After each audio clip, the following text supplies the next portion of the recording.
e o dinheiro estava fluindo de volta, e eles podiam fazer isso. Então fizeram, isso durou 4 anos, ou 3 anos e meio. Então essa sua lembrança do episódio histórico é realmente muito importante. Os ortodoxos talvez não fossem tão ortodoxos na hora da aflição. Desculpe o tempo tomado, professor, por você.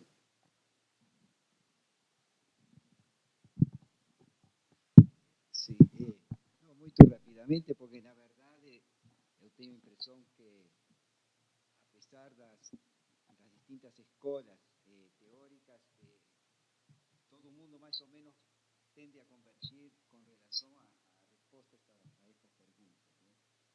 Sobre o ajuste fiscal, eu acho que o ponto que levantou o Roberto é definitivo, é inevitável. Caiu no colo, não tem outra opção senão fazer esse ajuste.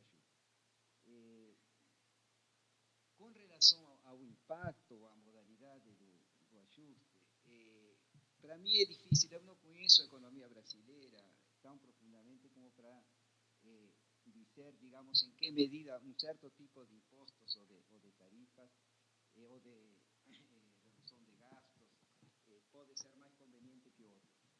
Claramente, eu tenho a impressão que o Brasil não aguentaria um aumento da carga tributária. Já está, a carga tributária brasileira já é uma das mais altas da América Latina. Acho que o Uruguai e a Argentina também são os 3 países, Brasil, Uruguai e Argentina, que têm cargas tributárias sumamente elevadas.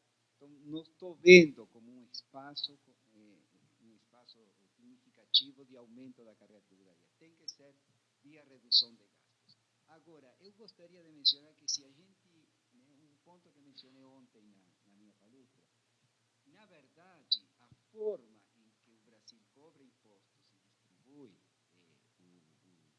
faz transferências, distribui renda, é muito ineficiente. Se a gente olha a queda, a redução do Gini antes e depois de impostos e transferências, não estou falando de que os dinamarqueses ou finlandeses têm uma educação pública de primeira qualidade, estou falando de dinheiro que sai do bolso de uma pessoa e vai para o bolso de outra. Quando a gente vê isso, no caso dos países desenvolvidos, a média da OECD, e aqui estou incluindo Chile, México, Estados Unidos, alguns países onde o impacto redistributivo não é tão forte, a média é perto do 40%, a queda do Chile. O Brasil é menos de 10%. Então, realmente, olhando esses números, a gente, sem conhecer em detalhe a estrutura impositiva do Brasil, chega à conclusão que há um espaço para melhorar o impacto distributivo muito significativo e que talvez teria que ser melhor explorado, melhor estudado na comparação com sistemas impositivos internacionais. Então, eu acho que é necessária a redução dos gastos. Não há muito espaço para a política de aumento de tributos, mas sim acredito que tem espaço para, de alguma forma, redefinir o sistema para fazer um pouco mais equitativo. E veja que, no caso dos países nórdicos, a queda do Gini supera bastante 40%. E são os países que estão, Dinamarca está entre os países que têm a produtividade mais alta do planeta. Tem todo um esforço de explicação de alguns economistas de por que os países nórdicos têm tão alta produtividade, são tão equitativos, e Estados Unidos tem uma produtividade tão alta também e não consegue, não logra esses mesmos níveis de equidade. Então tem todo um debate até que ponto o esforço nórdico e a preferência dos nórdicos por níveis de igualdade mais elevados tem ou não um impacto positivo ou negativo sobre a produtividade. Mas está claro que não há nenhuma razão para pensar que se nós somos mais eficazes na distribuição através do sistema impositivo, isso necessariamente vai ter um impacto negativo na produtividade. A experiência internacional não indica isso. Só para terminar, eu acho que o tema distributivo é muito importante porque estamos reduzindo gastos, se está falando, e aí inclui gastos sociais, se está falando da necessidade de aumentar a taxa de câmbio real, vamos dizer as coisas como são, implica reduzir o salário real. Então é isso, o que a gente está propondo no fundo é reduzir o salário real. Então esse tema distributivo eu acho que tem que estar de alguma forma na mesa, na discussão heterodoxa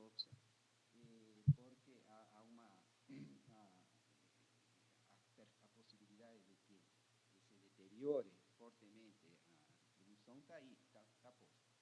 Um último comentário, fecho aqui. Eu concordo totalmente, o tema é produtividade. A gente tem, para um heterodoxo, a produtividade não vai diretamente necessariamente no crescimento, porque nós assumimos pleno emprego. Normalmente a gente diz, bom, a produtividade é necessária para melhorar a competitividade e inserção externa, ter mais espaço nos mercados internos e externos, e através da demanda agregada, dos efeitos que se derivam daí, então a produtividade acaba favorecendo o crescimento. Então, o tema da produtividade, eu acho que tem que é o grande tema do Brasil para sair da crise. O ajuste fiscal não vai ser a solução para a crise. Pelo contrário, o ajuste fiscal vai contribuir à recessão. Né?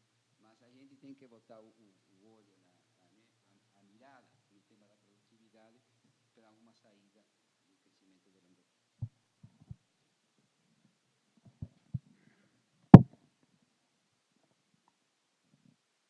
Agradeço ao professor Porcílio as suas observações. Vamos passar, então, ao segundo tema, professor Oreiros. Bom, o nosso segundo bloco sobre política macroeconômica de curto prazo está dividido em 3 perguntas. Né? A primeira é sobre a paternidade da nova matriz macroeconômica, não é isso? Quer dizer, eu sei. O meu ex-orientador Eduardo Amadeu, num artigo recente no Valor Econômico, intitulado Descalabros Desenvolvimentistas, né, quis dizer que todos os desenvolvimentistas são os pais da atual situação calamitosa que se encontra no Brasil. Quer dizer, eu fiz uma resposta ao Amadeu, espero que ele não tenha ficado muito chateado comigo, tá? Mas o fato é que eu não concordo com isso. Quer dizer, se há uma coisa que eu estou fazendo desde 2011, e o Roberto Heller é testemunha disso, tá? Que desde 2011 eu tenho criticado o governo Dilma. Né? Pelas razões diferentes das do Roberto, obviamente, mas a gente, toda vez que se encontra, a gente sempre está falando mal do governo Dilma. Né? Bom, ok. Mas vamos lá. Primeiro, o que é essa nova matriz macroeconômica? Essa nova matriz macroeconômica é uma colcha de retalhos de concepções que tem matrizes teóricas diferentes. Quer dizer, essa coisa do BNDES, isso aí, vocês perguntem para alguém que seja do Instituto de Economia da Unicamp, que certamente vai ter alguma explicação do porquê que você usa banco público para fomentar oligopsônio no mercado de carnes, como a Friboi. Isso eu não tenho nenhuma explicação econômica para isso. Tá? Pode ser que eles tenham. Eu, particularmente, não tenho. Bom, mas eu quero focar aqui nessa suposta combinação entre juro baixo e câmbio alto que teria caracterizado a nova matriz macroeconômica. Então, essa lâmina aqui mostra para a gente a taxa real efetiva de câmbio, exportações manufaturados, acumulada em 12 meses, de janeiro de 2003 a novembro de 2014. Tá? Isso aqui é a série do IPEA Data. Tá? O que a gente observa? Tá? Que durante os 2 mandatos do presidente Lula, a taxa real de câmbio apresentou uma lenta, gradual e segura valorização. Tá? Ela chega no nível mais baixo dela, tá? Mais ou menos em meados de 2011. Nós estamos falando de uma série que começa em torno de 120 em janeiro de 2003 e chega a mais ou menos 65 em setembro de 2011. Aqui a gente tem uma valorização expressiva da taxa de câmbio. É verdade que na nova matriz macroeconômica houve uma tentativa de recuperar a taxa real de câmbio, mas essa tentativa morreu na praia. Ou seja, ela não foi suficiente para você retomar os níveis de taxa real de câmbio que você tinha no início do governo Lula e que foi um nível de taxa real de câmbio que permitiu um crescimento expressivo da exportação de produtos manufaturados. Tá? Em 2004, 2005, até mais ou menos 2006, o crescimento da produção industrial foi bastante robusto, porque você tinha uma taxa real de câmbio que realmente era competitiva. Só que a gente perdeu isso em função, seja de doença holandesa, seja de entrada maciça de capitais, etc. Você gerou uma brutal apreciação da taxa real de câmbio, que foi apenas parcialmente revertida no início, no mandato do presidente Dilma. Então, a ideia de que fracassou a tentativa heterodoxa de desvalorização do câmbio, não, simplesmente ela não fracassou, é que ela não foi concluída. Né? Então, Isso é para dizer que não é verdade que o experimento, né, heterodoxo de desvalorização cambial tenha sido mal sucedido. Não é que não ele foi mal sucedido, ele simplesmente não foi concluído. Né? Bom, quanto ao tripé macroeconômico, quer dizer, eu já venho dizendo há algum tempo que o tripé macroeconômico ele está outdated. Quer dizer, o tripé macroeconômico foi pensado no início do segundo mandato do presidente Fernando Henrique Cardoso para evitar as consequências desastrosas de uma desvalorização do câmbio que era inevitável, mas que o governo adiou até o último momento. Né? Com isso, você tinha uma parte significativa da dívida pública que estava indexada ao câmbio. Quando houve a desvalorização do câmbio, que era absolutamente inevitável, a situação fiscal do governo piorou tremendamente.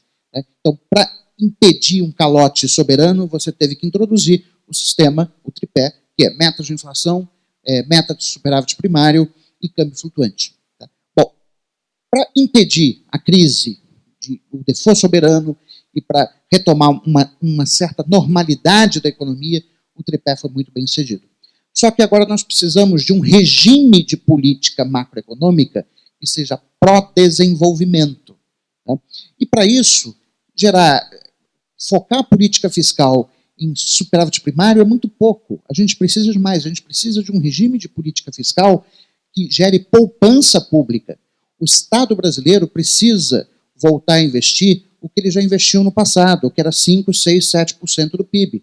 E eu concordo com o Roberto que enquanto você não tiver investimento público em infraestrutura em volume suficiente, você não vai sair do atoleiro que a gente se encontra, até porque você não vai ter geração de energia elétrica, você não vai ter estradas para escoar a produção, não vai ter ferrovias para escoar a produção, e não vai ter portos que sejam competitivos, etc. Então você precisa recuperar a capacidade de investimento do setor público.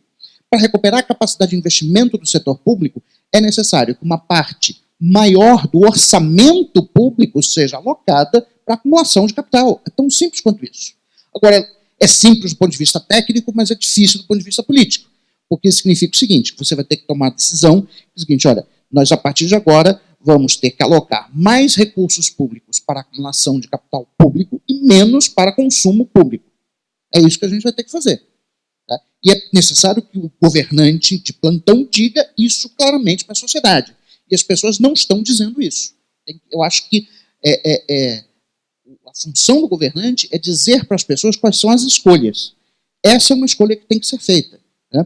Mas até agora ninguém tem feito isso. Então, só para fechar este ponto, quer dizer, eu acho que nós temos que substituir o tripé macroeconômico por um novo regime de política macroeconômica que vai ter os seguintes pilares. Primeiro, política fiscal calcada na geração de metas de poupança pública. Por que metas de poupança pública? Porque nós precisamos recuperar a capacidade de investimento do Estado brasileiro. Se não recuperar a capacidade de investimento do Estado brasileiro, a gente não recupera o crescimento a taxas elevadas. Segundo, nós precisamos sim ter um regime de câmbio flutuante, mas administrado, em que o Banco Central administre a flutuação da taxa de câmbio em torno de um patamar competitivo para a taxa de câmbio. Ah, mas como é que você pode fazer isso? Muito simples. Uma das formas é você reduzir a abertura da conta de capitais da economia brasileira, ou seja, impor mais controle de capitais. Qual é a lógica disso? A lógica disso é dizer o seguinte, que nós brasileiros queremos crescer com poupança interna, nós não queremos captar poupança externa. Capital se faz em casa e se a gente quer ser um país soberano que vive com as suas próprias pernas e que não depende do império para dizer qual vai ser o ritmo ou a forma da sua política econômica, nós temos que crescer com poupança interna. Okay? Essa é a única maneira que eu conheço de você ter um país de fato soberano. Né? É a razão pela qual uma Alemanha não precisa do Fundo Monetário Internacional, nem do Banco Mundial, nem do raio que parta, e a Grécia precisa. Okay? Então nós temos que ter um regime de câmbio administrado que implica em reduzir consideravelmente o grau de abertura da conta de capitais, nós temos que ter uma política fiscal pautada na geração de poupança pública, nós temos que ter uma política salarial que ajude o combate à inflação. Como isso? Com moderação salarial. E é isso que um governo de esquerda, como é o do PT, poderia fazer. que o PSDB se propor isso, o nego vai querer fora a FHC, fora a AES ou fora quem diabo seja. Né? Como é que você faz uma política de moderação salarial? Mudando, por exemplo, a regra de reajuste do salário mínimo, né? Que é uma regra de estapafúrdia, que é uma regra que cria dois problemas. Primeiro, aumenta a indexação da economia, aumentando a inércia. E o salário mínimo de 2015 vai ser reajustado pela inflação de 2014. Com isso, você já aumenta a inércia inflacionária. E depois, você ainda atrela o crescimento do salário mínimo ao crescimento do PIB, que não tem nada a ver com ganho de produtividade. Então, uma regra muito mais racional seria você ter o reajuste do salário mínimo com base na meta de inflação definida pelo Conselho Monetário Nacional, mais a média móvel do crescimento da renda per capita dos últimos 5 anos. Isso é um indicador muito mais próximo do crescimento da produtividade do que o crescimento do PIB. Então, eu acho que tem que ser essa arquitetura de regime macroeconômico que seria necessária para a gente, de fato, retomar o crescimento. E, por fim, para fechar aqui o último ponto, se eu sou favorável ou não à autonomia operacional do Banco Central. Bom, eu sei que isso é um tema meio tabu para economistas heterodoxos, né, que todo mundo, pelo menos aqui no Brasil, é contra. Não, o Banco Central é autônomo de jeito nenhum, não sei o quê, não sei o quê. O que me causa espanto, porque quando os mesmos economistas heterodoxos que se dizem contra a autonomia operacional do Banco Central elogiam o comportamento do Federal Reserve norte-americano como sendo um banco central tipicamente keynesiano, se preocupa tanto com o nível de atividade econômica como com a inflação. Ora bolas, o Federal Reserve é independente. O presidente, o chairman e o vice-chairman, toda a diretoria do Federal Reserve, são eleitos para mandatos fixos. Então, a questão não é ser contra a autonomia operacional. Não, eu sou a favor. Só que eu quero um Banco Central como o Federal Reserve. Eu não quero um Banco Central como o Banco Central Europeu. Aí a questão importante é escolher qual é o modelo de Banco Central que nós queremos. E o modelo que eu quero, que eu tenho na minha cabeça, é o modelo do Federal Reserve. Muito obrigado. Obrigado, Loureiro. Passar sem maiores delongas, palavra ao professor Roberto Hélio. Muito obrigado. Recentemente, eu e o Loureiro, a gente teve uma conversa que a gente começou a ficar preocupado porque a gente estava concordando demais. Você lembra, Loureiro? Isso não está muito legal, tem algum problema nisso. Então, para não ficar parecendo que a gente vai concordar com tudo, que a gente vai concordar com muita coisa, eu vou fazer 2 registros só para implicar com ele, tá certo, Loureiro? Você me desculpa, mas a gente tem que manter a fama de mal, tá? Aquele gráfico foi trapaça. Primeiro que eu não sabia que podia trazer o meu, tá certo? Então, registro. 2. Começar em 2003, não pode. Porque claramente a gente sabe que o câmbio teve uma disparada lá no final de 2002, seja por conta do efeito Lula, como uns dizem, seja por conta que o FHC não fez o dever de casa direitinho. Eu não vou entrar nesse mérito, mas teve, então assim, você pegou de um ponto de pico, né? Aquela descida. Talvez fosse melhor voltar um pouco mais no tempo para a gente ver o efeito melhor. Mas é só implicância mesmo, só para não ficar barato. Agora vamos às perguntas, que é o que interessa. Essa questão do BNDES, para mim, não só ela não deu certo, como ela foi destrutiva para a economia brasileira. Ela não deu certo porque ela parte de um diagnóstico que eu considero errado. O diagnóstico de que o investimento baixo no Brasil acontece porque os nossos empresários não conseguem investir porque não têm acesso ao mercado de capitais ou coisa do tipo. Então você dá o crédito para o cara. Na minha opinião, não é isso. O empresário brasileiro não consegue investir porque é muito difícil investir no Brasil. Tem muitas barreiras ao investimento no Brasil. Então, se você der o crédito barato, o que vai acontecer? Ele vai pegar o crédito, mas ele vai fazer mais ou menos o mesmo investimento que ele fazia. Não é por acaso que o BNDES, nos últimos anos, botou algumas centenas de bilhões de reais na economia, centenas de bilhões de reais, 500 bilhões aí só, passivo com tesouro, e a taxa de investimento não mostrou nenhum sinal de tendência de que ia mudar, não chegou em 25% como prometeram, muito pelo contrário, caiu, despencou e só não está mais baixa por conta da mudança metodológica recente. Mas se você faz uma série consistente no tempo com a mesma metodologia, ela está despencando a velocidade imensa. Então, eu acho que o que aconteceu foi isso mesmo, teve substituição de investimento. Mas criou o problema. Qual foi o problema? Como a lógica do BNDES fatalmente é uma lógica política, o que acontece? O Loureiro descreveu, você acabou viesado, afinal de contas, o político ele tem também o lado dele, o financiador de campanha, que é financiado pelo governo. E aí você está fazendo desenvolvimento de frigorífico, com dinheiro público, eu imagino assim, que é um setor dinâmico, com alto grau de incerteza e inovação, e por isso precisa da presença do Estado. O que acontece? A gente paga carne cara, essa brincadeira, porque a gente concentrou o setor inteiro. Então ainda teve esse outro problema. Então, assim, acho que o BNDES, mesmo que não tivesse esse outro problema, daria errado, porque ele tinha um diagnóstico errado. Essa questão da nova matriz, é verdade, viu, Coreiro? O Coreiro é crítico eu sou heavy duty defender of the faith, então teve um momento que ele balançou que foi quando ele veio com uma história de Jota, ali por 2012, parecia que ia crescer, ele se animou, mas é perdoável, foi um deslize que ele deu. Mas ele é crítico, há uma crítica heterodoxa, sim, à nova matriz. Eu já tentei conversar isso com meus amigos, eles não acreditam em mim, eu não posso fazer nada. Eu já tentei avisá-los, não é todo mundo e tal.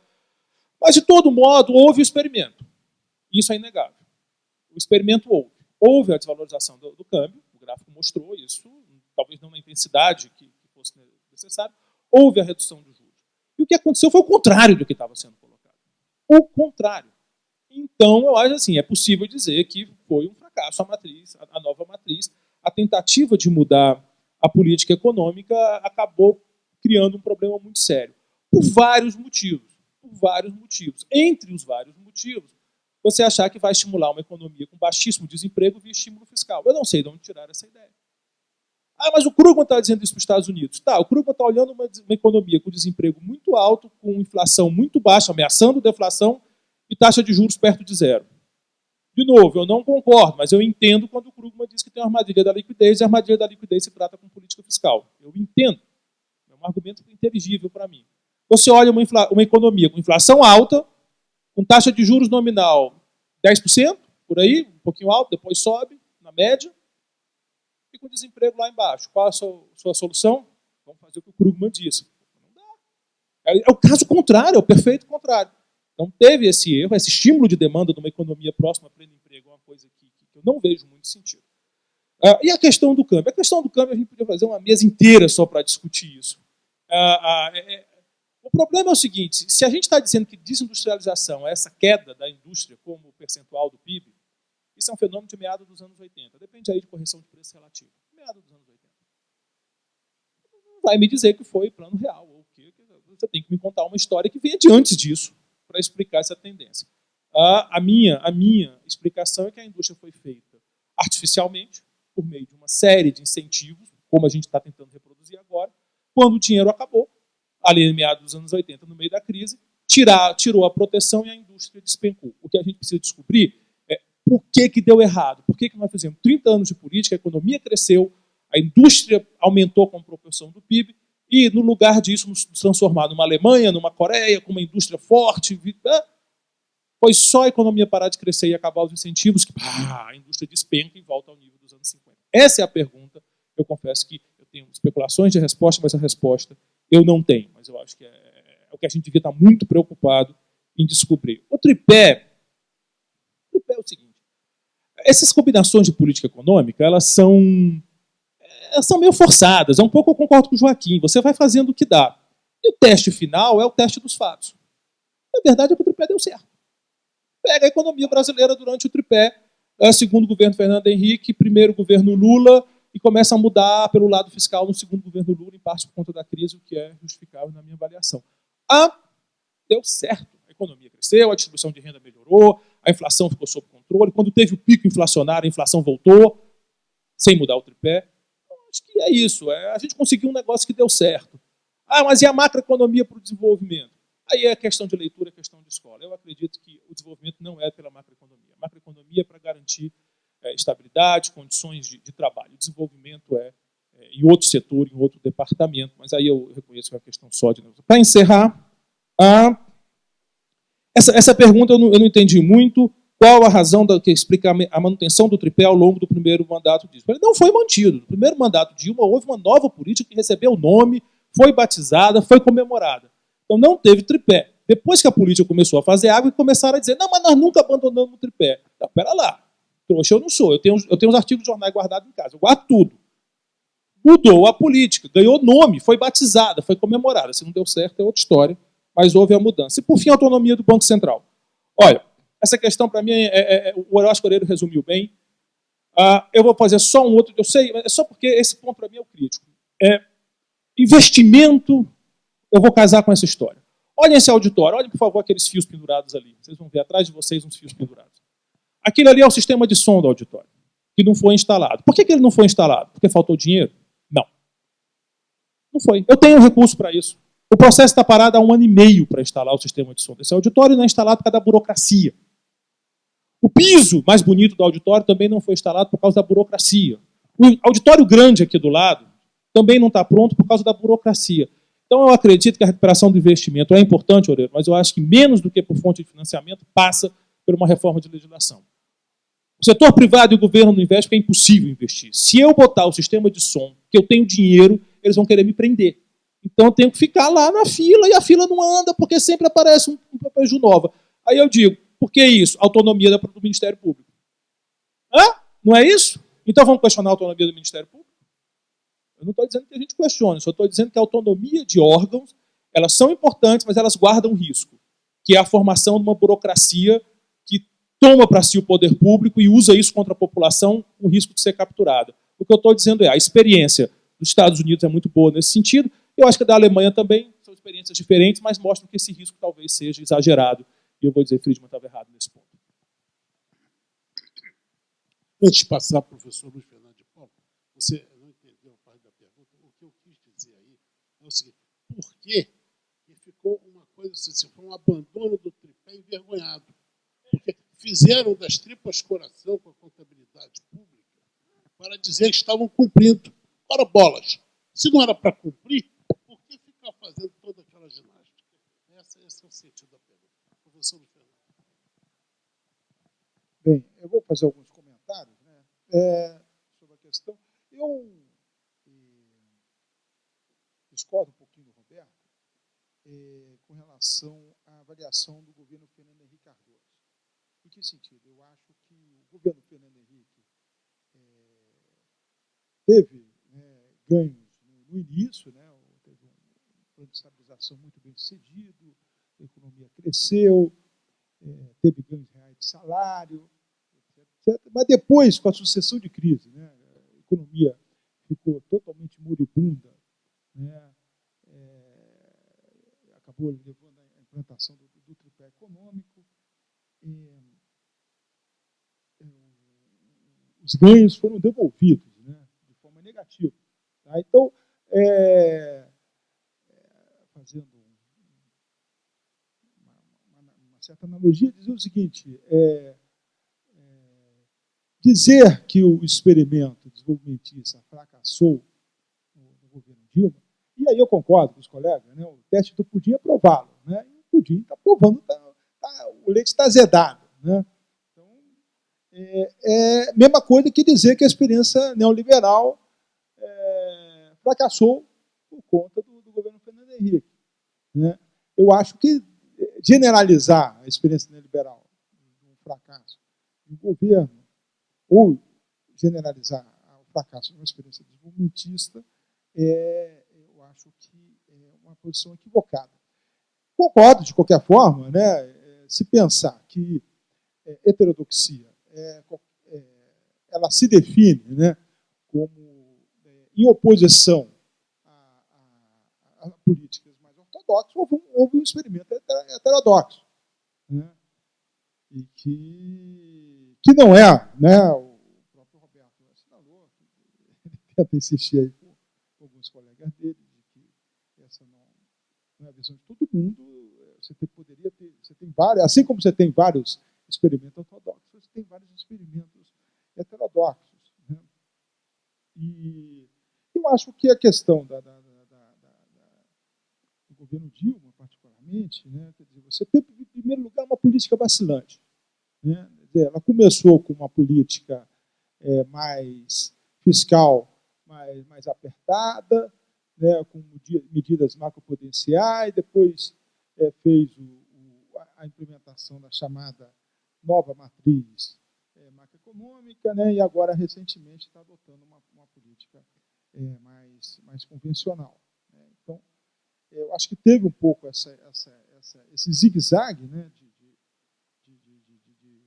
políticas, e, particularmente, eu acho que a questão é por que esse experimento heterodoxo não deu certo, né?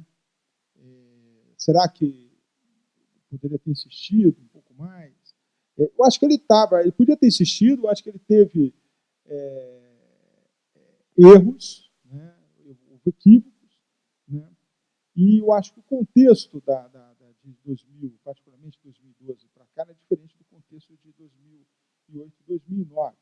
Né? Por quê? Porque o governo baixou a taxa de juros, né, mas era num momento, né, ali tinha a expectativa de uma crise do euro, que levou a uma deterioração de expectativas muito forte em 2011, início de 2012, né, e os bancos brasileiros, né, os dados mostram isso, eles estavam não estavam emprestando, estavam reduzindo a taxa de crescimento dos empréstimos, e o governo injetava recursos, diminuía reservas, e os bancos não emprestavam, porque eles ficaram extremamente líquidos. Né? Então, a preferência pela liquidez dos bancos estava extremamente aguçada. Né? Então, não adiantava você fazer redução de taxa de juros, reduzir. E, por outro lado, os agentes estavam com nível de endividamento muito maior do que estavam em 2009. Em 2012, estava com nível de endividamento maior. Então, estava difícil, né, pensar que a saída viria pelo lado seja pelo lado do consumo, seja pelo lado do investimento. A questão do câmbio tinha um problema que, na realidade, vários estudos mostram, no caso do Brasil, estudos empíricos, que a elasticidade de renda tem um efeito maior do que a elasticidade de preço. Não quer dizer que a elasticidade de preço tem um efeito desprezível. Né? Isso quer dizer o quê? Quer dizer, concretamente, né, que as exportações dependem mais do crescimento da economia mundial do que do efeito da taxa de câmbio. Possivelmente, na realidade, isso não quer dizer uma coisa ou outra. Quer dizer que, possivelmente, as exportações crescem com a combinação das duas coisas. Tá? Mas a economia mundial, a China estava desacelerando, né? Os Estados Unidos com uma recuperação vacilante, o euro numa crise. Né? Então, não o efeito, né, de uma desvalorização, concordo com o Coreiro, né, o gráfico, você fez uma desvalorização, mas você vinha de uma longa tendência, né, o campo estava derretendo.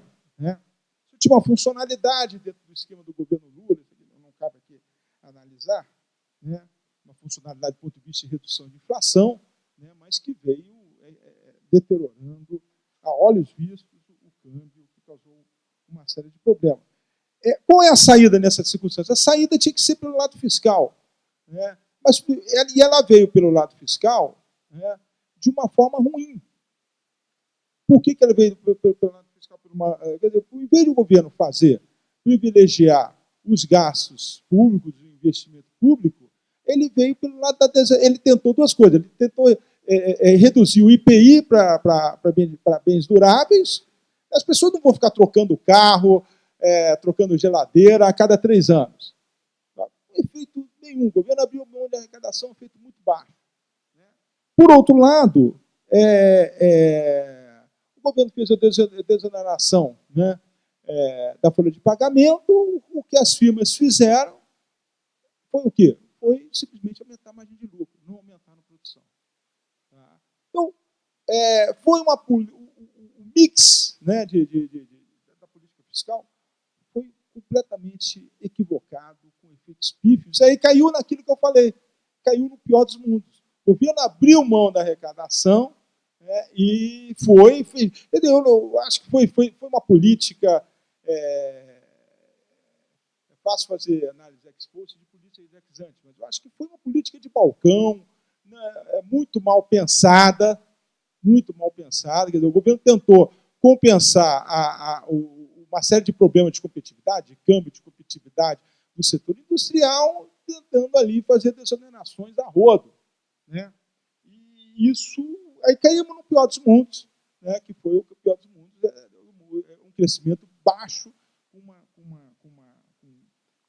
uma queda na arrecadação, inclusive pelo próprio, seja porque ele abriu mão de arrecadação, seja porque a própria arrecadação ela tem um forte caráter procíclico. Né?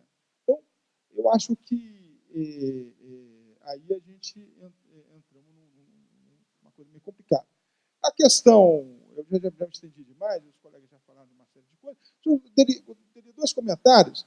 Na questão ainda do tripé, eu andei, por conta do livro Economia Monetária e Financeira, que a gente está fazendo uma terceira edição, eu fiquei revisando um artigo sobre meta de inflação, e inclusive fiz uma tabela lá que eu peguei as várias características do regime de meta de inflação dos países, e o Brasil é praticamente o único país que adota o ano calendário, tá?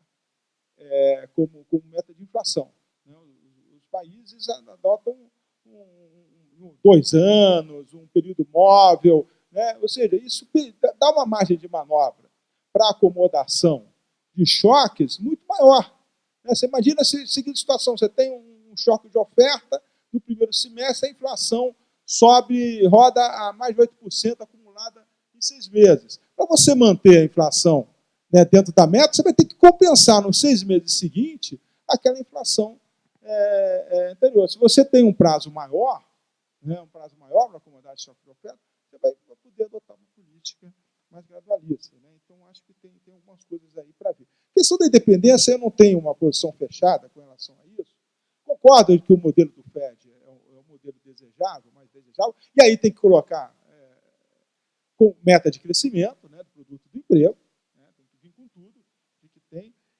Só tenho dúvidas se a gente tem, no Brasil, teria uma maturidade institucional, né, de ter realmente um Banco Central que fosse pragmático, né, suficiente, como é o Federal Reserve, né, para adotar as políticas necessárias, de procurar se coordenar as suas ações com o Ministério da Fazenda, no caso do Secretaria de Tesouro.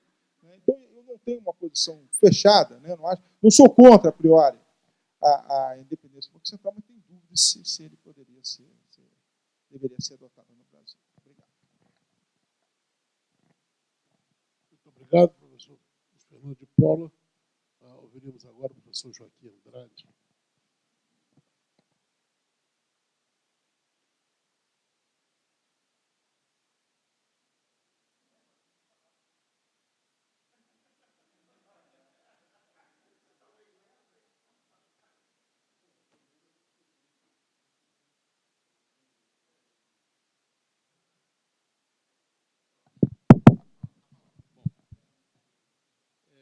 Para mim não é surpresa que os desenvolvimentistas, de repente, eles adotam uma política de redução do salário real, como sendo, lembrando o PAEG, né? Lembrando os velhos tempos eu acho que eu não quero comentar muito a discussão do Loureiro, mas a proposta desenvolvimentista de desvalorização do câmbio é de redução do salário é consistente, justamente desvaloriza o câmbio e muda a indexação do salário de forma que você possa ter uma reversão da matriz distributiva, que foi a única grande conquista, foi uma grande conquista, diga-se de passagem. Né? Então, só queria lembrar que boa parte desse desestímulo à produtividade tem um pouco a ver também com o estímulo ao mercado interno. Né? O governo Lula conseguiu, e uma coisa raríssima de acontecer, em tão pouco tempo, desenvolver mudar a distribuição de renda, né? De forma a estimular o mercado interno. E isso aí, justamente, junto com a euforia da China, né? Junto com essa euforia, permitiu então o crescimento inicial do governo Lula, no segundo período, talvez ocultando o problema que a gente teria mais à frente, que era a questão da produtividade